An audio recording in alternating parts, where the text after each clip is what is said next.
खालिस्तानी आतंकी और गैंगस्टर्स के गठजोड़ पर एनआईए की टीम एक्शन में है। दिल्ली, पंजाब, हरियाणा, राजस्थान, यूपी और उत्तराखंड समेत कुल 6 राज्यों में 50 जगहों पर एनआईए की टीम छापेमारी कर रही है।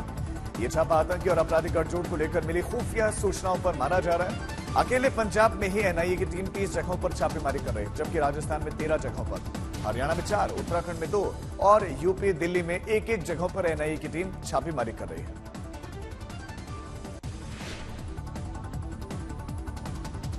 भारत ने संयुक्त राष्ट्र महासभा के मंच से आतंकवाद पर कड़ा प्रहार किया। विदेश मंत्री एस जयशंकर ने कहा कि और खुलकर कहा, अमेरिका, कनाडा या कोई भी अपनी सहूलियत के हिसाब से चेरी का चयन नहीं करे। सियासी सहूलियत के हिसाब से आतंकवाद, चरमपंथ और हिंसा पर एक्शन नहीं लेना चाहिए।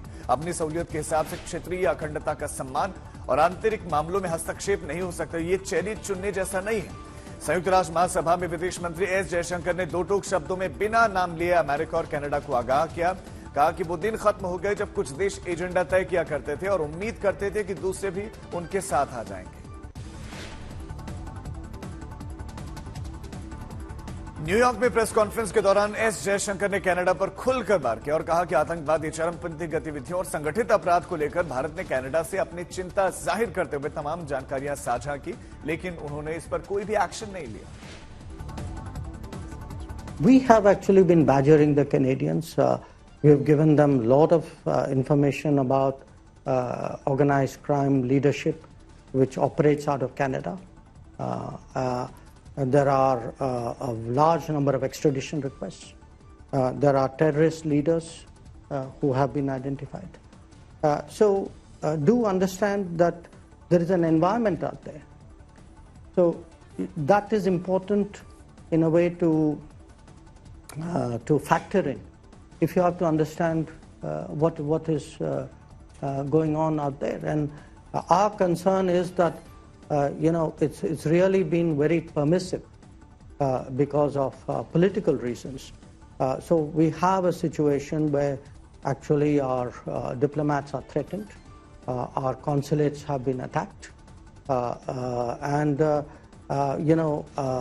often comments are made about there's interference in our politics, and a lot of this is often justified as saying, well, that's how democracies work. Manipur में नहीं थम रही हिंसा और अब 2 लापता छात्रों की मौत का मुद्दा गर्मा है। इम्फाल में 2 मैतेई छात्रों के शवों की तस्वीरें इंटरनेट पर वायरल होने के बाद छात्रों के प्रदर्शन में हंगामा बरपा। कई छात्र, सुरक्षा बल इसमें जख्मी हुए। इसके बाद मणिपुर में सुरक्षा इंतजाम सख्त कर दिए गए। मणिपुर में मोबाइल इंटरनेट सेवाएं 5 दिनों के लिए निलंबित कर दी गई। 1 अक्टूबर की शाम 7:45 तक मणिपुर में मोबाइल इंटरनेट सेवाएं बंद रहेंगी। इस बीच में इम्फाल में मिले शवों की जांच सीबीआई को सौंप दी गई। आज सीबीआई की टीम इम्फाल पहुंचेगी। मणिपुर के सीएम एन बीरेन सिंह ने सोशल मीडिया प्लेटफॉर्म एक्स पर लिखा, लापता छात्रों की मौत पर दुख व्यक्त किया। साथ ही लोगों को आश्वस्त किया कि अपराधियों पर कठोर कार्रवाई होगी। केंद्रीय गृह मंत्री अमित शाह के साथ लगातार संपर्क में होने का भी हवाला दिया गया। प्रधानमंत्री मोदी के 2 दिवसीय गुजरात दौरे का आज अंतिम दिन है। प्रधानमंत्री मोदी आज सुबह 10 बजे अहमदाबाद में वाइब्रेंट गुजरात ग्लोबल समिट के 20 साल पूरे होने के मौके पर आयोजित कार्यक्रम में भाग लेंगे। इसके बाद वो 12:45 बजे छोटा उदयपुर में बोडेली पहुंचेंगे। यहां पर वो गुजरात को 5200 करोड़ की परियोजनाओं का तोहफा देंगे। इसमें कुछ का शिलान्यास और कुछ का उद्घाटन किया जाएगा। PM Modi mission school of excellence कार्यक्रम के तहत गुजरात के स्कूलों में सुधार से जुड़ी हुई परियोजनाओं को सौगात भी देंगे, तोहफा देंगे और इसके जरिए हजारों नए classrooms, smart classroom, computer lab, इसके साथ साथ STEM लैब तैयार किए जाने हैं। और साथ ही पीएम मोदी विद्या समीक्षा केंद्र 2.0 की आधारशिला रखेंगे। पीएम मोदी छोटा उदयपुर में जल आपूर्ति परियोजना, पंचमहल में एक फ्लाईओवर और दाहोद में एक FM रेडियो स्टूडियो की आधारशिला भी रखेंगे और साथ ही वडोदरा जिले के सिनौर में नर्मदा नदी पर बने हुए पुल का उद्घाटन भी करेंगे।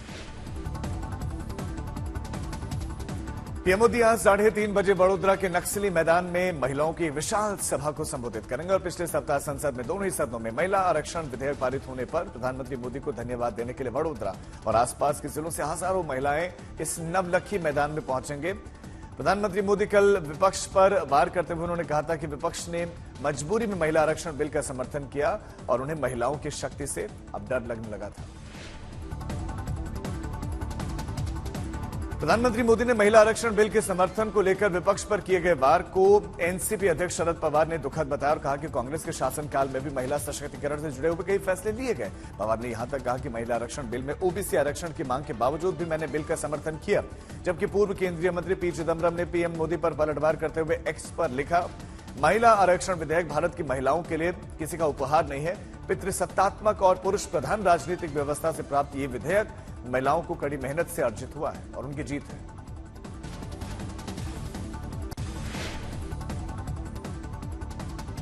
और अब अयोध्या में राम मंदिर निर्माण से जुड़ी हुई खबर। राम मंदिर निर्माण समिति के अध्यक्ष नृपेंद्र मिश्रा ने जानकारी दी है कि राम मंदिर का भूतल इसी साल दिसंबर के अंत तक पूरा हो जाएगा और 22 जनवरी को प्राण प्रतिष्ठा समारोह आयोजित किया जाएगा। इसमें प्रधानमंत्री मोदी भी पहुंचेंगे। पहले ये जानकारी दी जा रही थी कि प्राण प्रतिष्ठा समारोह 20-24 जनवरी तक चलेगा। प्रधानमंत्री नरेंद्र मोदी में इनमें से किसी एक दिन यहां पर पहुंचेंगे, लेकिन अब पीएमओ से यह साफ हो गया है कि प्रधानमंत्री मोदी 22 जनवरी को ही अयोध्या पहुंचेंगे। मुख्य पुजारी आचार्य सत्येंद्र दास के मुताबिक अयोध्या में 15 से 24 जनवरी तक अनुष्ठान होगा। 22 जनवरी को प्राण प्रतिष्ठा समारोह में ही प्रधानमंत्री मोदी पहुंचेंगे। लोगों ने दिसंबर 2023 निश्चित इसीलिए किया था कि किसी प्रकार से 2024 में हम ना गुजरे और निर्माण भूतल का 2023 तक ही रखा और यह भी सूचित कर दिया था कि जो फेज 2 है जिसमें पूरा मंदिर का निर्माण हो जाएगा वो दिसंबर के 2024 तक जाएगा। यह भी सुनिश्चित कर दिया। प्राण प्रतिष्ठा की जो अंतिम दिन होगी, जिस दिन की भगवान वहां पर एक तरीके से सम्मुख होंगे सभी के समक्ष, वह दिन ऐसा चुना जाएगा कि पूजा का कार्यक्रम भी संपन्न हो। पूजा के कार्यक्रम में जो एक तरीके से अंतिम चैप्टर होगा, उस समय वहां प्रधानमंत्री जी भी रहें और आदरणीय प्रधानमंत्री जी सम्मिलित हों। अभी तिथि प्रधानमंत्री कार्यालय से नहीं आई है। अंतिम कार्यक्रम उनका जिस समय आएगा उसके बाद ट्रस्ट उसकी घोषणा करेगा। 15 होंगे और जो शुभ मुहूर्त है वहीं से शुरू होगा, क्योंकि खरवास जो है 14 तारीख को समाप्त हो जाएगा। इसलिए कार्यक्रम जो है वो 15 जनवरी से ही प्रारंभ होंगे और 24 जनवरी तक चलेंगे। इसी बीच में जो लोगों ने तय किया है शुभ मुहूर्त, वह 22 जनवरी है। तो इसलिए प्राण प्रतिष्ठा के जो दिन है वो 22 जनवरी को है और 22 जनवरी को ही प्रधानमंत्री जी का आगमन अयोध्या होगा और उन्हीं के द्वारा यह प्राण प्रतिष्ठा होने के बाद भगवान श्री राम लला जी अपने भव्य दिव्य मंदिर में विराजमान हो जाएंगे। बीएचपी अध्यक्ष आलोक कुमार ने तो यहां तक बताया कि 22 जनवरी को दोपहर 12 बजे के बाद एक शुभ समय में अयोध्या में प्राण प्रतिष्ठा समारोह आयोजित है और इसे भव्य बनाने में कोई भी कोर कसर बाकी नहीं रखी जा रही है। प्रतिष्ठित लोगों को न्योते के साथ इस आयोजन के लिए 5000 संतों को भी आमंत्रित किया जा रहा है। संभावित तारीख है, अभी इसका अंतिम निर्णय होना बाकी है, पर यह ठीक है कि 22 तारीख को 12 बजे के बाद में एक बहुत शुभ मुहूर्त है और इसलिए उस समय अगर हम इसको कर सके तो आनंद होगा। एक बड़ा कार्यक्रम होगा जिसका फैलाव सारी दुनिया में होगा। अयोध्या में हम लगभग 5000 संतों को बुलाएंगे, राष्ट्र जीवन के अनेक प्रमुख लोगों को बुलाएंगे। अयोध्या के निर्माणाधीन राम मंदिर में और क्या क्या खास होने जा रहा है, ये जानकारी भी राम मंदिर निर्माण समिति के अध्यक्ष नृपेंद्र मिश्रा ने साझा की। उन्होंने बताया कि एक ऐसा उपकरण राम मंदिर के शिखर पर स्थापित किया जाएगा जिससे हर साल रामनवमी के दिन सूर्य की किरणें गर्भगृह में रामलला के माथे पर पड़ेंगी। बेंगलुरु में बाकायदा वैज्ञानिकों की देखरेख में इस उपकरण के डिजाइन पर काम चल रहा है। केंद्रीय भवन अनुसंधान संस्थान रुड़की और पुणे का भी एक संस्थान इसमें संयुक्त रूप से सहयोग कर रहा है और उन्होंने इसके लिए कंप्यूटरीकृत कार्यक्रम तैयार किया है और इसके अलावा अयोध्या में गुप्तार घाट के पास में योगी सरकार कमल के आकार का एक भव्य फव्वारा बनाने जा रहे हैं और इसकी जानकारी अयोध्या के जिला मजिस्ट्रेट नीतीश कुमार ने दी। साथ ही यह भी बताया कि एक विशाल पार्किंग का निर्माण भी 14 कोसी पंचकोसी परिक्रमा के बीच में किया जाएगा। बीजेपी जल्द राजस्थान में विधानसभा उम्मीदवारों का ऐलान करने वाली है और राजस्थान बीजेपी प्रभारी प्रहलाद जोशी ने इसकी जानकारी दी है। खबर है कि बीजेपी राजस्थान विधानसभा चुनाव में भी एमपी वाला फॉर्मूला अपनाने की योजना बना रही है, यानी कि राजस्थान के रण में भी केंद्रीय मंत्रियों और राज्य के शीर्ष बीजेपी के नेताओं को विधानसभा चुनाव का टिकट आवंटित किया जा सकता है।